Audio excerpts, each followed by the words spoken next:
खुलुमबाय बेयो बड'लेण्ड इंखं टेलिभिजन दिनै 28 नभेम्बर 2021 रबिबार खालि सानसेनि बरादखौ नोंथांमोननि खाथियाव लाबोदों आं सदानन्द दैमारिया।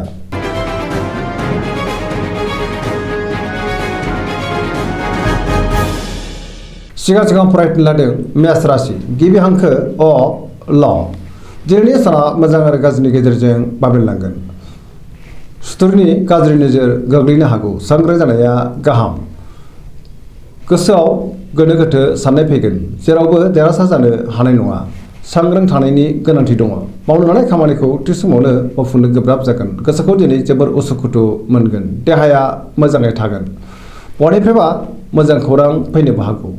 रांखावरियाव मोजां, नाथाय अब्लाबो खरसायाबो बांगोन। गोबां धोन आरजिनोबो हागोन। बेफार फालांगियाव मोजां मुलाम्फा मोनगोन।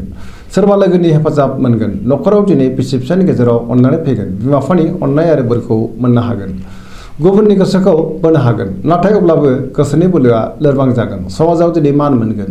लाइमोनफोरनि गोसोआ दिनै जोबोद रमान्टिक जागोन आरो गावबा गावनि गोसोनि साननायखौ फोरमायलायनोबो हागोन। फरायसाफ्रा फरायनायाव गोसो दुंखांगोन आरो मोजां फिथाइ मोनगोन।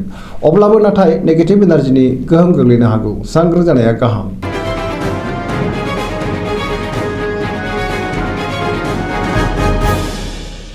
वृष राशि गिबि हांखो इ उ ब दिनैनि साना मोजां आरो गाज्रिनि गेजेरजों बाबेनलांगोन। गोसोखौ दिनै जोबोर उसुखुथु मोनगोन। गोसोनि बोलोआ लोरबां जागोन। मावनो लानाय खामानिखौ थि समावनो आरो गोरलैयैनो मावफुंनो गोब्राब जागोन। समाजाव दिनै मान मोनगोन। रांखावरियाव जोबोर मोजां होनजायो। आरजिनाय धोनखौ दोनथुमनो हागोन। गोबां धोन आरजिनोबो हागोन। बेफार फालांगियाव जोबोर मोजां मुलाम्फा मोनगोन। आयाबो बांगोन। न'खराव बिसि फिसायनि गेजेराव अनलायनाय फैगोन। बिदा फंबायजों मोजां सोमोन्दो थागोन। बिमा बिफानि अननाय आरो बोरखौ दिनै मोननो हागोन। देहाया मोजाङैनो थागोन। गुबुननि हेफाजाब मोनगोन। जायखि खामानि मावा मानो मोनफ्रोमबो खामानिखौ दिनै मावफुंनोबो हागोन।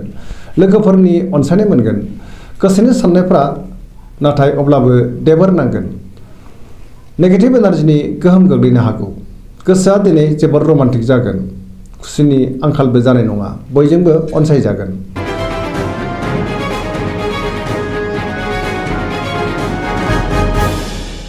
मिथुन राशि गिबि हांखो क स दिनैनि साना मोजां आरो गाज्रिनि गेजेरजों बाबेनलांगोन। बयजोंबो गोरोबनो रोंनाय नङा। गोसोखौ दिनै जोबोर उसुखुथु मोनगोन। सोरजोंबा थगायजानोबो हागौ आरो रायखुमा जानोबो हागौ। गोसोआ दिनै जोबोर आला खाला जागोन। नेगेटिभ एनार्जिनि गोहोम गोग्लैनो हागौ। देहाया दिनै मोजाङै थागोन। रांखावरियाव मोजां। गोबां धोन आरजिनोबो हागोन। मोननो गोनां धोनखौबो दिनै मोननो हागोन। बेफार फालांगियाव मोजां मुलाम्फा मोनगोन। न'खराव दिनै अनलायनाय फैगोन। समाजाव मान मोनगोन। गोसोनि बोलोआ बांगोन। मावनो लानाय खामानिखौ थि समावनो मावफुंनोबो हागोन। सोरबा लोगोआ गाज्रि नोजोर होखोमागोन। सांग्रां जानाया गाहाम। सोरजोंबा रायखुमा जानोबो हागौ। गुबुनजों मोजां सोमोन्दो लाखिनो गोब्राब जागोन। लाइमोनफोरनि गोसोआ दिनै जोबोर रमान्टिक जागोन। फरायसाफ्रा फरायनायाव गोसो दुंखांगोन आरो मोजां फिथाइ मोनगोन। पजिटिभ एनार्जिनि गोहोम गोग्लैगोन।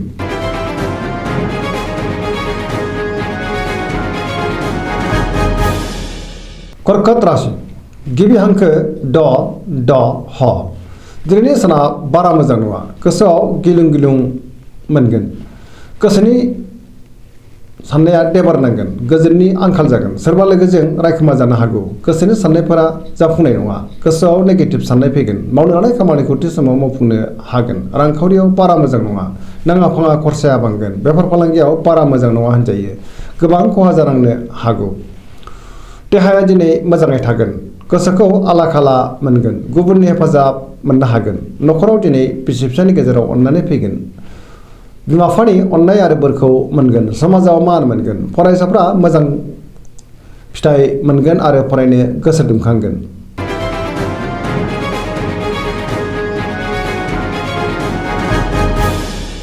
सिंह राशि गिबि हांखो म ट दिनैनि साना मोजां आरो गाज्रिनि गेजेरजों बाबेनलांगोन। जेरावबो सांग्रां जानांगोन।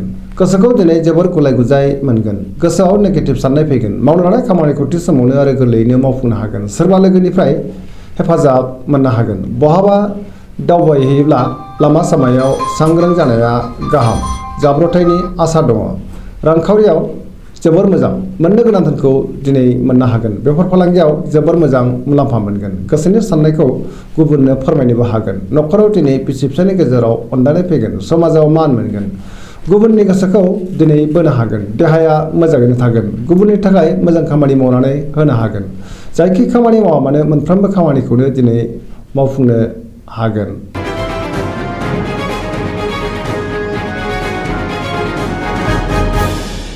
कन्या राशि गिबि हांखो प ट दिनैनि साना जोबोर मोजां गोसोआव पजिटिभ साननाय फैगोन गोथों आरो गोग्गो साननो रोंगोन गियाननि आंखाल जानाय नङा रांखावरियाव मोजां नाथाय अब्लाबो खरसाया बांगोन बेफार फालांगियाव जोबोर मोजां मुलाम्फा मोनगोन देहाया मोजाङैनो थागोन गोबां सुबुंखौ लोगो मोनगोन न'खराव दिनै बिसि फिसायनि गेजेराव अनलायनाय फैगोन गोबां खामानियाव मुखुब थागोन सोरजोंबा बाख्नाय जानो हागौ गोसोखौ दिनै जोबोर गोजोननाय मोनगोन पजिटिभ एनार्जिनि गोहोम गोग्लैगोन जायखि खामानि मावामानो मोनफ्रोमबो खामानिखौनो दिनै मावफुंनो हागोन लाइमोनफोरनि गोसोआ दिनै जोबोर रमान्टिक जागोन आरो गावबा गावनि गोसोनि साननायखौ फोरमायलायनोबो हागोन फरायसाफ्रा फरायनायाव गोसो दुंखांगोन आरो मोजां फिथाइ मोनगोन गुबुननि गोसोखौ दिनै गोरलैयैनो बोनो हागोन।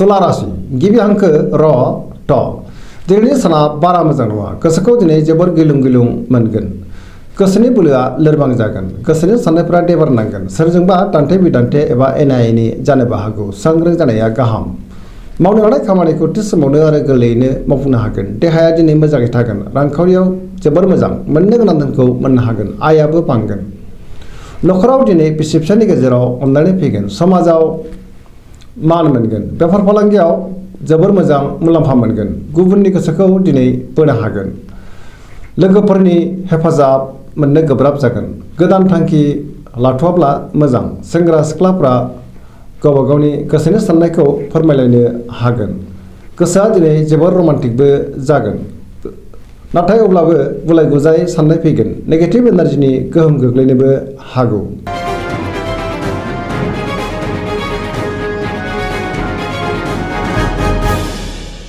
वृश्चिक राशि गिबि हांखो न स दिनैनि साना मोजां आरो गाज्रिनि गेजेरजों बाबेनलांगोन बयजोंबो अनजागोन आरो गावबो गुबुनखौ अननो रोंगोन गोसोआ दिनै जोबोर रमान्टिक जागोन समाजाव लोगो लेवा बांगोन सोरबा गोजाम लोगोजों बहाबा लोगो मोनज्लायनो हागौ गोसोआव गोग्गो आरो पजिटिभ साननाय फैगोन मावनो लानाय खामानिखौ थि समावनो मावफुंनोबो हागोन गुबुननिफ्राय हेफाजाब मोनगोन गोसोनि साननायफ्रा मोगथाङाव जाफुंगोन गोसोनि बोलोआ बांगोन समाजाव दिनै मान मोनगोन न'खराव बिसि फिसायनि गेजेराव अनलायनाय फैगोन रांखावरियाव नाथाय बारा मोजां नङा नाङा फाङा खरसाया बांगोन बेफार फालांगियाव मोजां नङा गोबां खहा जालांनोबो हागौ सांग्रां जानाया गाहाम देहाया दिनै मोजाङैनो थागोन गुबुननि हेफाजाब मोनगोन फरायसाफ्रा फरायनायाव गोसो दुंखांगोन आरो मोजां फिथाइ मोनगोन लाइमोनफ्रा मोजां खौरां मोननो हागौ।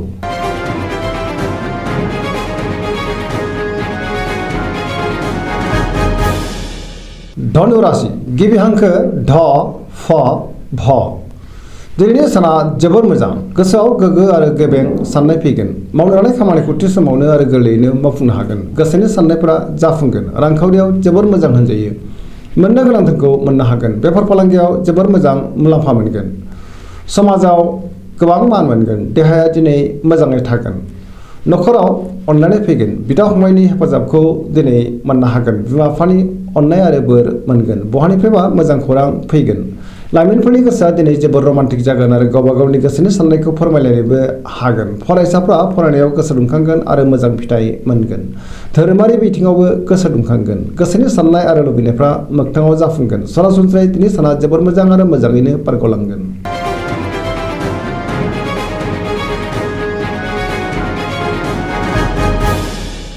मकर राशि गिबि हांखो ख ज दिनैनि साना बारा मोजां नङा गोसोनि साननायफोरा देबार नांगोन सिगांनि बबेबा आद्रा खामानिखौ दिनै मावफुंनो नाजाब्लाबो गोब्राब जागोन रांखावरियाव मोजां आया बांगोन मोननो गोनां धोनखौ मोननो हागोन बेफार फालांगियाव जोबोर मोजां मुलाम्फा मोनगोन गुबुनजों मोजां सोमोन्दो लाखिनो नाथाय गोब्राब जागोन मावनो लानाय खामानिखौ मावफुंनो हागोन गोदान खामानिखौ जागायजेननो हानाय नङा न'खराव दिनै अनलायनाय फैगोन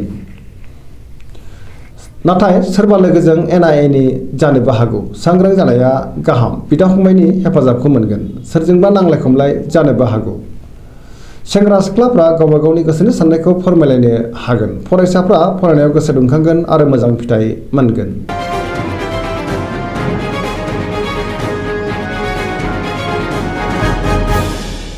कुम्भ राशि गिबि हांखो ग स स दिनैनि साना मोजां आरो गाज्रिनि गेजेरजों बाबेनलांगोन। गोसोखौ दिनै जोबोर उसुखुथु मोनगोन। मावनो हानाय खामानिखौ थि समावनो मावफुंनो हानाय नङा। गोसोखौ दिनै जोबोर गिलुं गिलुं आरो दरसि दरसि मोनगोन। गोसोनि जिंगाया बांगोन। बहानिफ्रायबा हरखाबै गाज्रि खौरां फैनोबो हागौ। समाजाव नाथाय मान मोनगोन। गोबां मुंदांखा सुबुंजों लोगोबो मोनज्लायगोन। रांखावरियाव जोबोर मोजां होनजायो। बहानिफ्रायबा गोबां धोन मोननोबो हागौ। देहाया दिनै मोजाङै थागोन। न'खराव बिसि फिसायनि गेजेराव अनलायनाय फैगोन। गुबुननि हेफाजाब मोनगोन। बिमा बिफानि अननाय आरो बोरखौ मोननो हागोन। बहाबा दावबायहैनो खाबु मोनगोन। पजिटिभ एनार्जिनि गोहोम गोग्लैगोन।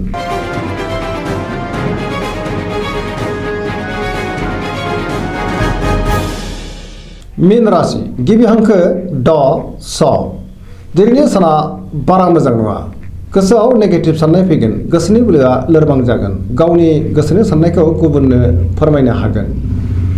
देहाया मोजाङै थागोन। रांखावरियाव बारा मोजां नङा। बेफार फालांगियाव बारा मोजां नङा। गोबां खहा जानांनो हागौ। सोरजोंबा थगायजानोबो हागौ। सांग्रां जानाया गाहाम। न'खराव दिनै बिसि फिसायनि गेजेराव अननानै फैगोन। बिदा फंबायनि हेफाजाबखौ मोननो हागोन। गोसोनि बोलोआ नाथाय अब्लाबो लोरबां जागोन। सोरजोंबा एना एनि जानोबो हागौ। लाइमोनफोरनि गोसोआ दिनै जोबोर आला खाला जागोन। गावबा गावनि गोसोनि साननायखौ फोरमायलायनोबो हानाय नङा।